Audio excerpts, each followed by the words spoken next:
ভারত যদি হঠাৎ করে ফারাক্কার সবগুলো গেট একসঙ্গে খুলে দেয়, সেই প্রলয়ঙ্কারী আকস্মিক পানির ঢল এই পদ্মা ব্যারেজ কিভাবে সামলাবে বলুন?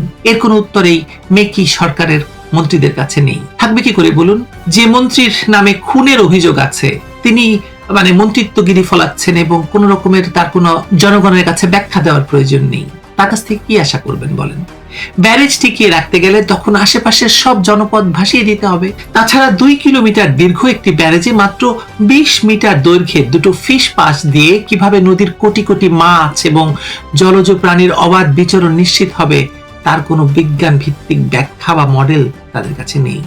অতীতে বড়াল নদের উৎস মুখে স্লুইস গেট নির্মাণের কারণে নদীটির যে করুণ মৃত্যু হয়েছিল তা থেকে পানি উন্নয়ন বোর্ড বিন্দুমাত্র শিক্ষা নেয়নি, বরং আগের ভুলগুলো শুধরে গঙ্গার স্বাভাবিক প্রবাহ নিশ্চিত করার বদলে তারা মেতে উঠেছে আরেকটি দানবীয় এবং ধ্বংসাত্মক কাঠামো নির্মাণের উন্মত্ত মহোৎসবে।